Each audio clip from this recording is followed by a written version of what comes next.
Hey there, fellow city builders. CodiakTheKodiak here. This will be a lot different than my reaction series. In this video, I'm gonna build. My growth on YouTube has been very rapid, which I'm incredibly appreciative of, and I wanted to finally sit down and build for all of you, and show you how I play the game, as so many of us play it so different. I feel like everyone has their own unique style of playing and building, from detailed cities to insanely efficient ones. Me, on the other hand, I like to play the game a little bit different than the name Cities Skylines suggests. I love building small towns, little pockets of different styles and stories that are each uniquely their own. The beauty of our small town approach lies in its flexibility. Within a single map, we'll be able to explore a rich tapestry of architectural styles, intricate detailing, and seamless blending of themes with nature. From serene lake towns to bustling oil industry hubs and nature-inspired tourism destinations, there is so much diversity and new stories to tell. After watching and talking with some of the other creators in the City Skylines space, like City Planner Plays or A Canadian Moose, a lot of us like to build what is familiar to us. I'm from a small town here in the North Woods of the United States, and while I don't live there anymore, it's always what I'll think of or get inspiration from when building. While I play the game lots of different ways, this series will be somewhat of a detailed build, but not too detailed, so I can actually get some of it done before Cities 2 comes out. So please join me as we begin this build together. In each episode along the way, we'll discuss something related to City Skylines 2, whether that be a comment, questions, speculations of features and DLCs, tips that will carry into City Skylines 2, and potentially some interviews with some creators and modders to get their opinions on the future of the game. I invite you to join our community of passionate city builders by subscribing, liking, and turning on notifications so you won't miss any of my future updates. And please share your thoughts and questions down in the comments. Your feedback will play a vital role in shaping each one of these towns and their unique stories. Welcome to my small town build series, where every town has its own unique story to tell. So again, welcome to my small town build. I'm excited to show you guys how I like to play the game and how I like to build. So you all know the narration won't line up with the build, so that way I can make it flexible with how much I actually end up talking about City Skylines 2 in each episode. So we'll start each episode talking about what each build is. So for example, we will talk about in the beginning what I build, how I build it, and why I build it. And this won't line up with what you're watching, but you'll see it as time goes on. And then the rest of the video will talk about future updates related to City Skylines, or some comments or questions that you guys have, or anything else that might need to be discussed throughout the episode in relation to City Skylines 2. So I spent this whole first episode mostly planning, and then we do get started building towards the end of the video. This map is Dakota Falls on the workshop, and I'll make sure I place a link in the description down below. And I picked it because it had a really nice blend of all the things I like to build on, plus it has like a really nice arid area, which I'll show off right now. I really wanted to build a medium-sized town first to start things out. It's usually what I like to do when I start a new build on a map, is just a town that's kind of a little diverse. It has everything, and it sits as like a nice starting point for me and the area so I can, expand out and kind of get a grasp for the map and what I can actually do with it. Then I'll probably move on to some more specific places like a farm town, nature town, lake town, etc. I try to keep some things on levels of realism when I build, and other things I just don't care to take the time on. For example, you'll see me in this video do a lot of leveling. In real life, you might not flatten as much, especially when building. I know some leveling of areas does still happen, but not to the degree in which I do when I build. So they might not flatten or smooth out their town as I do, but I'm just a stickler in my builds for being able to build on flat terrain, just for my own sanity and how the terrain actually looks when you build on hilly terrain. I don't think it looks good, so I choose to just flatten everything when I go to build it. I also went out and put down a ton of districts in the beginning. I always like to do this when I start a city, so I can get a rough idea of some flat spots to build and some semblance of where towns look like they could fit in, or where they kind of should fit in. I usually go in first with the terrain height map, and then this is to allow me to just find areas that are already kind of flat, that maybe the map creator kind of figured maybe somebody would want to build in. And then this map also just has a ton of really unique areas, like this broken flooded bridge, which I think would be really cool to build a flooded or abandoned town nearby. And because of all the unique areas, it gives us lots of room to build whatever we kind of want. If we get bored of a certain area or we kind of feel like it's done, we can move on and build something uniquely and completely different. When naming places in my builds, I usually like to keep in mind how places are named here in the US. Since my builds are all kind of Midwestern, I try to kind of mix in town names after something in the surrounding area, like Big Bend to represent the lake, or maybe after a person's name that fits into the town's lore and history, so we can kind of build its own story and then shape its development. So for example, in one of my builds that I'm doing on Twitch right now, which you can find in the description below, we're building a town right off of the expressway, and the whole concept of that town is to be kind of the first stop. So there's a big shopping outlet, so that way people who are traveling by might stop and do some shopping or make it a shopping trip because it's really easy access to the freeway. And the town maybe didn't exist before potentially the 1950s, so all of the buildings, the houses, everything's kind of newer and planned out in a way that you would expect a town that was developed after the 1950s to be developed. I also use the Ojibwe People's Dictionary, which is a great resource online. I'll put a link to it in the description. Many places here in the US are named after words from the indigenous peoples of America that originally maybe named those areas specific things, like the Ojibwe people, for example. If you have any suggestions for towns, lakes, parks, or the county itself, please let me know in the comments down below so that way we can get to naming. Naming is a huge part of deciding how and where to build towns. If we decide to name a town after a person, we can think about how and why that town would have developed. Why is that person relevant? Is there a big industry nearby? Are they relevant enough to have a statue? How should that statue fit into the town? Should there be a big park where the statue should sit in? Or should it just be downtown in the commercial area? All of these are incredibly important to deciding what types of structures and how to build a small town, and helps us deliver a unique story for each one. I picked one of the lake/farm towns that I zoned out in the beginning to kind of be the start of the build. It was large enough of an area to kind of have everything that I was looking for in a starter town, and it didn't seem overtly hard to add into the existing road infrastructure, because that is something I do like to keep, is some of the semblances that the map creator kind of left in there as part of when they built the map. I really want my cities to flow in with that and not interrupt that too much. I made the town grid follow the same angles as the farm plat roads. We'll also end up building a shopping center centered around the grocery store across the street, and the high school as well, which should be on the same side as the town, but I'm kind of workshopping where I still want those things to go. You'll see me move them around in the video. All of these smaller towns should have a high school, as most smaller towns where I grew up did, and if they didn't, they at least had an elementary school, and the school that they went to for high school wasn't too far away, so the buses could take them there. My high school is one of those unique situations where my super small town had a high school, elementary, and middle school, but we had 3 towns worth of kids kind of going to it. The one town was just parents who didn't want to send them to the bigger town school, sent them to my school. Then there was my town, and then there was the other town where they literally had to bus kids about 20 minutes away just to get them to my school because they financially could not afford for the school district to keep them open for a high school. By the end of the build, where I finish building everything out, I move on to a public beach to kind of close things out as potentially a focal point of the town. I recorded this pretty late at night, and I didn't feel like learning how to use the cinematic camera mod, so you have to excuse my poor cinematic shots this week at the end of the video as well. If any of you have any names, please feel free to put them in the comments down below as we're kind of working through all of this. I may throw some myself in next week, so that way you guys have a launching point for helping me come up with some of the lore for this town.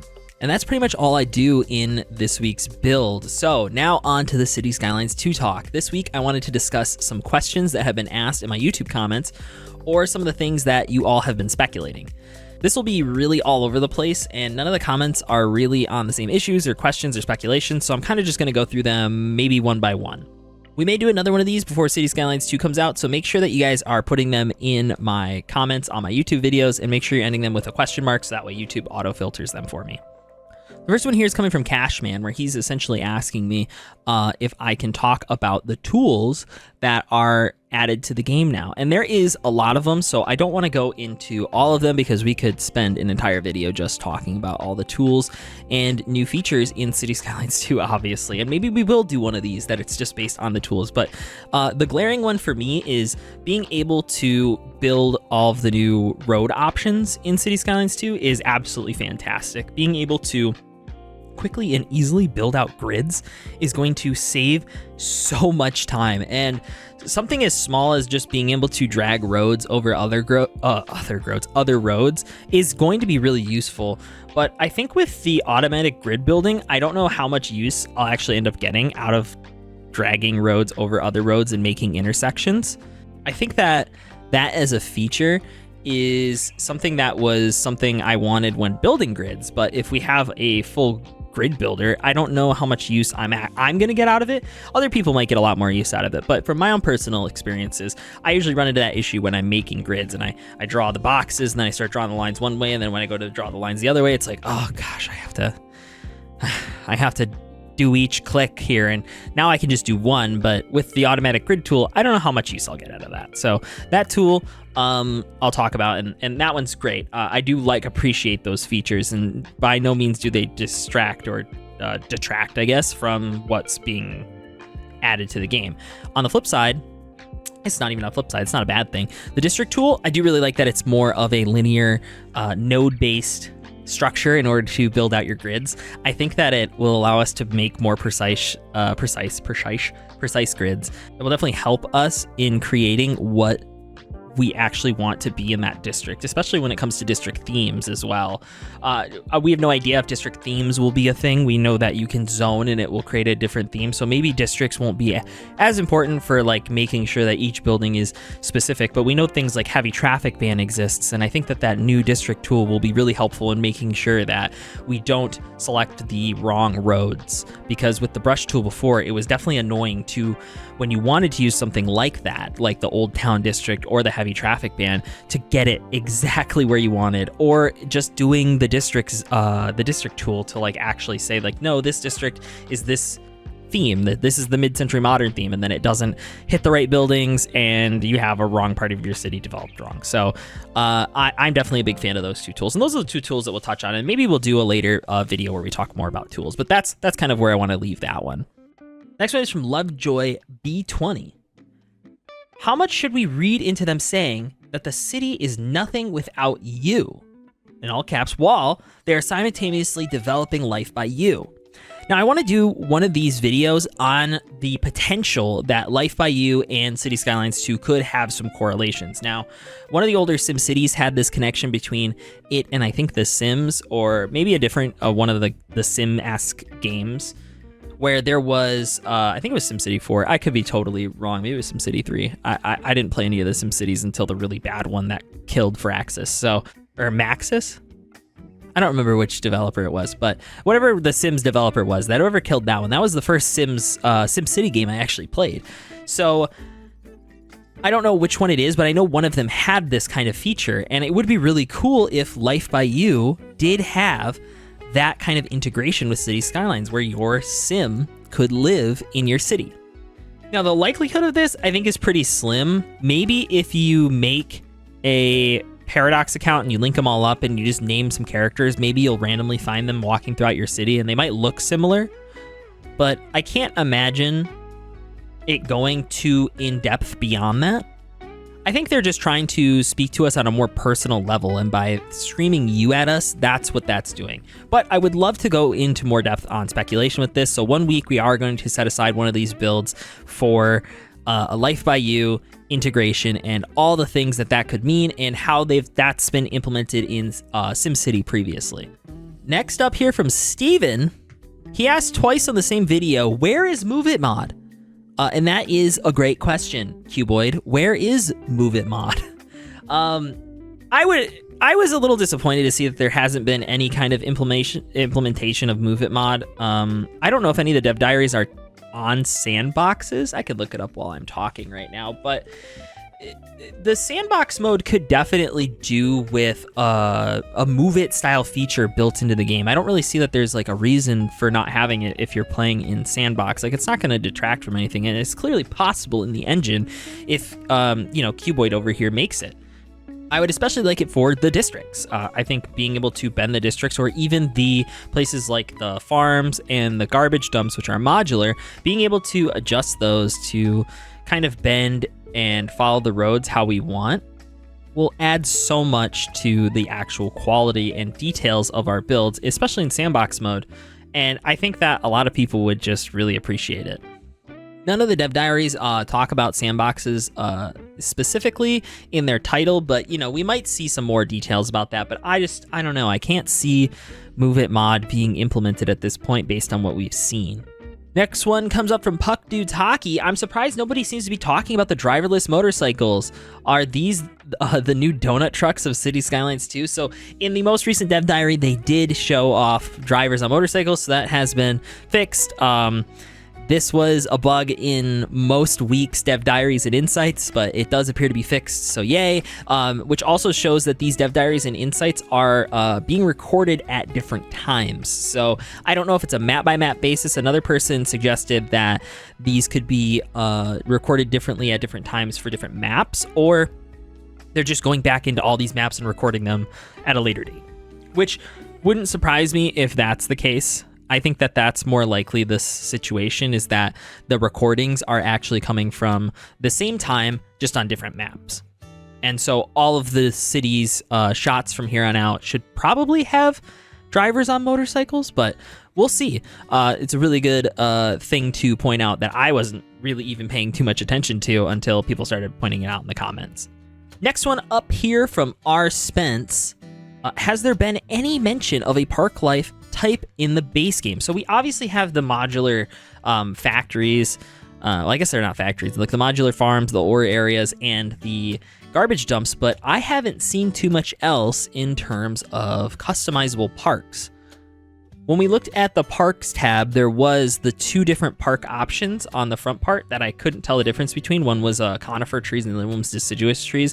And then there was like a greater spacing between one and the other. These could be assigned between bigger and larger parks, but one could, in theory, I guess, be a more modular park option. But we only saw one of them. So there's definitely not been any mention or talk of it, which is a shame because I actually think Park Life is one of the better DLCs. And so to not have its features in the base game might smell another DLC expansion for this type of mechanic. City Skylines fan 6557 said, in short, they were basically insinuating that because Sims can kind of run and they can quickly get out of the way of situations. So for example, I witnessed this at crosswalks. Sometimes if Sims are in the crosswalks and the traffic lights are changing, you'll notice them start to run.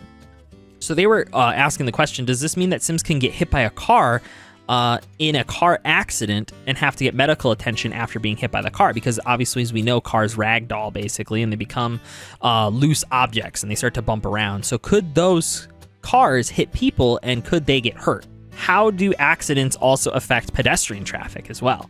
They also were curious about pedestrian roads, and could those roads also trigger accidents? Because we haven't heard anything about that, which is all great questions. I am going to plant my opinion down here and say that I think that potentially pedestrians might just be immune maybe to the car accidents. Maybe they'll ragdoll, but I don't necessarily know that they will get hurt. And if they do, maybe they have to like go somewhere in order to like register that they're hurt. Like as a walking pedestrian, maybe they can't. But it's a really good concept because if you put a busy road and then the vehicle spins out and then runs into a bunch of people, you got a medical emergency in your whole city. That's going to be so many more sick and injured people that your ambulances are going to have to take care of. Another really good question is how that accidents block pedestrians. Could that also block pedestrian traffic if you have a car sitting on the side of the road on fire on the sidewalk? Will pedestrians just walk through it? Will they phase warp through it? Or will it actually be an issue? And another really great question about pedestrian roads. My assumption is that the pedestrian roads probably don't need the maintenance or the same level of like upkeep and care that the regular roads need, just because there's not really any vehicle traffic. And vehicles are the reason why roads get so much wear and tear, unless you live in an area that gets a lot of freezing and thawing. And even at that, sidewalks don't really get that damaged other than the level changes that like trees or settling ground kind of push it around. They don't get as damaged as quickly as roads do because the heavy traffic is what causes most of that damage. So my assumption is that they're probably less likely to, if at all, have an accident. Next one here came from Babo, I hope that's right, which actually has a full answer with it as well. And they asked, do you know if they will have towing to haul the car away from the accident, or will the accident simply vanish? And I said, I have no idea. And then they said, I read on the DB that the police and road services / maintenance would clear the accident, but I think the wreckage would disappear. Thanks for your quick reply, blah, blah, blah. And then I responded and I said, blah, blah, maybe they'll implement towing down the road. And then in a mod, and then they replied and said, I got to reply back. They told me that road maintenance will take care of the wrecked cars.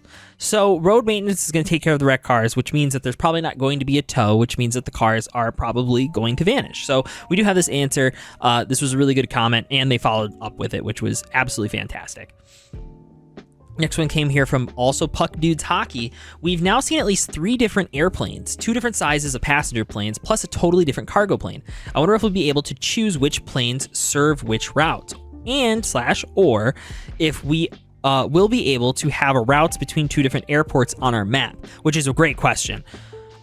Which, I mean, yeah, and as I said, I know that wouldn't be really realistic given the map scale, but it would still be fun to be able to have 2 built up areas and have an airport service between them, which I actually think would be really cool if you decided to do like a challenge, like an island challenge, being able to at least have the option to have airports go from one to the other. Like maybe one island is completely remote, doesn't have roads, it's way off on the island, and you can only have ferry and plane access to it. I think that would be really cool.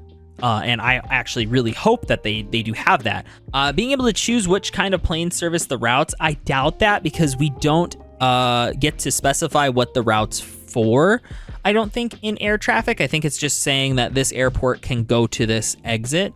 But maybe we'll be able to decide like this is passenger and this is cargo. But I doubt that we'll be able to say no, only light aircraft can go this way and only heavy aircraft can go this way, because that's not in reality how things would necessarily work. If an airline wants to make that decision. Now, granted, we are functioning kind of as the airline in Cities Skylines, especially with the airports DLC. We made our own airline that was operated by the city, but in reality, the airline would probably make that decision. So I just doubt that we'll be able to decide what type of airplanes can use each connection, but maybe terminal additions, and maybe if we get a full airports DLC. Next one comes from Leonidas. Could you make a series that prepares us for Cities Skylines 2? A series of both veterans and beginners. For example, a playthrough where you start expanding road hierarchy and explain more once you progress, like how to set up good public services and transport. I would actually just direct you to City Planner Plays' YouTube channel. He has some fantastic tutorials and informational videos about how these features work that I don't necessarily know that I'm as educated on as he is. I can tell you one thing, in that road hierarchy is very important, and functionally you just want to make sure that your houses and stuff are on as local and rural road as possible, and then start working your way up from there to highways where there shouldn't be anything on them, basically. And they have more lanes as you get higher and higher up. That's a big TLDR about road hierarchy, but I would just direct you to City Planner Plays and stuff like that, and we can maybe touch on them as I go through different builds and explain why I'm doing them as time goes on. But to actually do a whole series on that, I just don't think I'm that equipped for doing stuff like that. And obviously Biffa has a ton of videos on how to manage traffic in Cities Skylines 1. Now, obviously, this is going to be a lot different in Cities Skylines 2, but again, I just don't know that I'm the best person to be doing something like this. So I thank you for the question, but I'm going to direct you elsewhere for that specifically. Next one here comes from Puck Dudes Hockey, which is like a full conversation we got going on here. Does anyone know if zoning for commercial industrial allows us to specify which sectors will be allowed within the zone? The descriptions they released today gives us a lot of information about different types of products as materials, which we got a ton of in the last dev diary as well. We got to actually see a ton of them too. And the dev insight. And the demand for those well, obviously in the demand for those.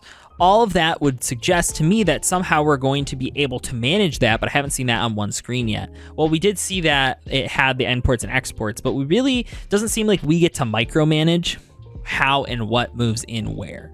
Or at least we haven't been shown that. Maybe there will be district policies or something down the road where we can say we specifically want this kind of commercial or office in this area.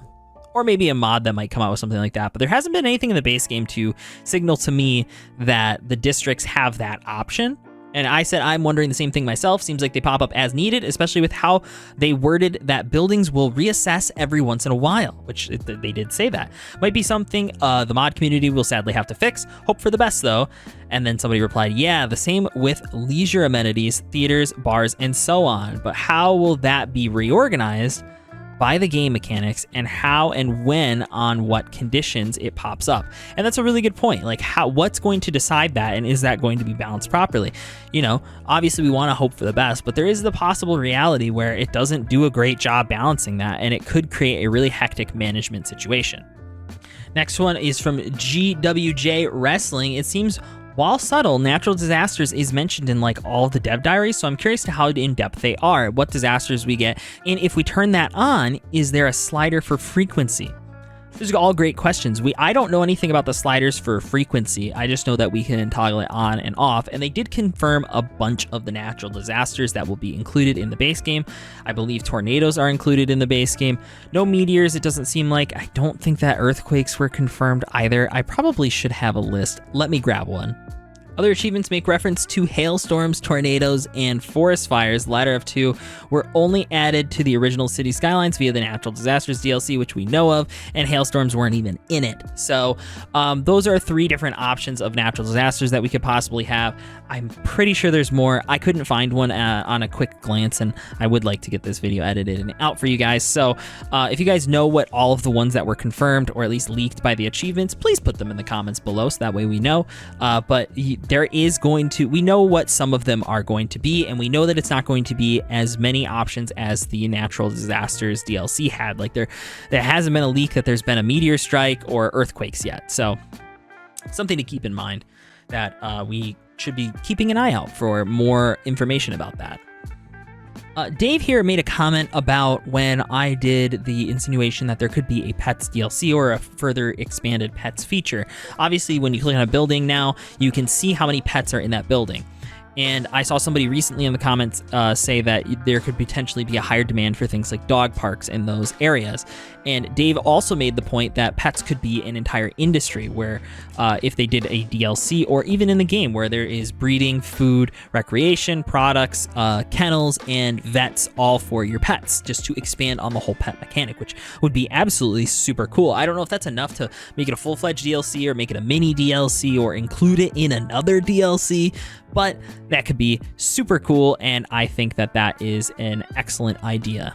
A big Noop said, haven't seen anybody talk about this yet, but since you can see the map in some of the footage, and some of them are real locations, I'm guessing they are to scale, and this is the linchpin of this comment, can't you figure out what the size of the map will be and thus the size of the one tile? And the issue with that is that we can't necessarily figure out to scale what that area is. But we could do some sleuthing and kind of figure out what it is to scale as, and then determine how big the maps are from that.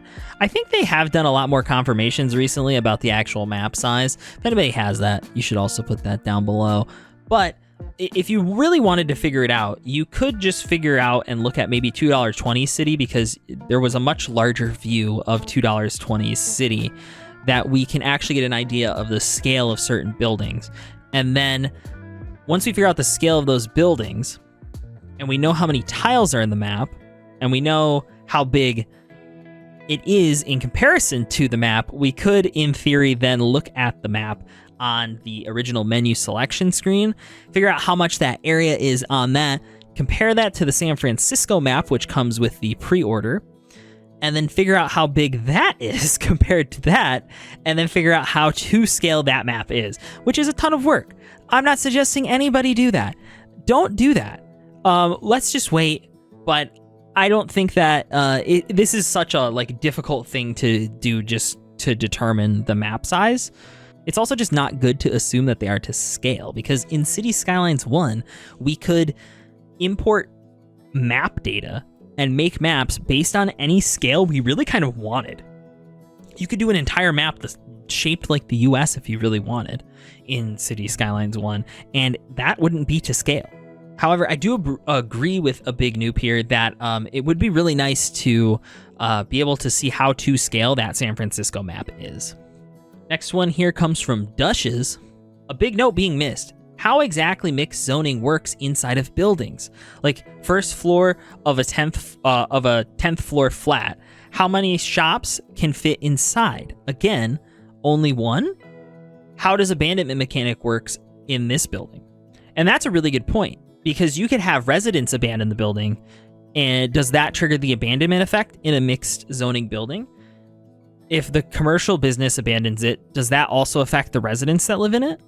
Their rent probably goes up and it probably makes their living situation poor, but I don't think that we've necessarily heard too much about that side of abandonment or the mixed use buildings. And if they have talked about how many floors commercial can take up in those mixed use buildings, also put that down in the comments below, but I don't remember them specifying. So that is also something to think about, is how much that building commercial actually can and does take up. Is it just the first floor, or can they take up maybe 1 or 2 floors of the building? As we know, commercial can reassess themselves, so maybe they do that as well. And finally, RK asked, all these modules and sub-buildings do is make me wonder about barriers for workshop assets. Can you still just make a school and upload it, or would you now have to make all of the components for it as well to count? A concern. That's a great point. When we make workshop assets, are we going to have to worry about the upgrade options for the building, or are the asset creators going to have to worry about it as well?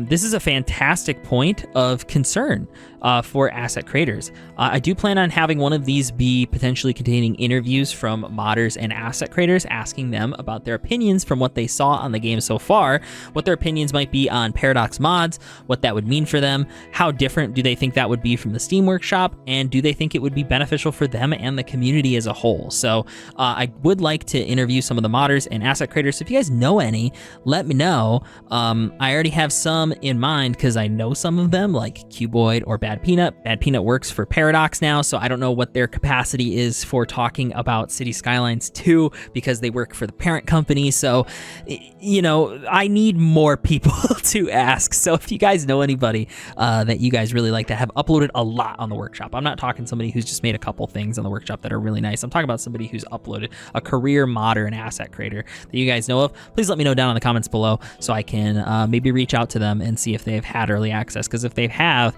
then they obviously wouldn't be able to answer some of my questions because they might know some things. So really important, and I appreciate this comment because this opened up the conversation for me right there.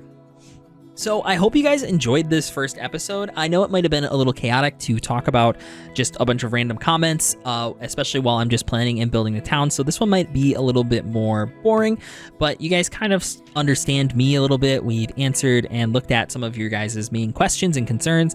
And next week, we're going to be talking about a different topic. So if you guys have topics you guys want me to talk about, please put them in the comments down below, as well as some town or area names, especially this new town that we're building. It's kind of on the lake. It's kind of like near the farmlands. What should we call it? What should it be named? Should it be have a indigenous name? Should it be named after a person? Should we name it after a geographical feature in the area? Please let me know down in the comments, and I appreciate you guys watching this all the way through to the end.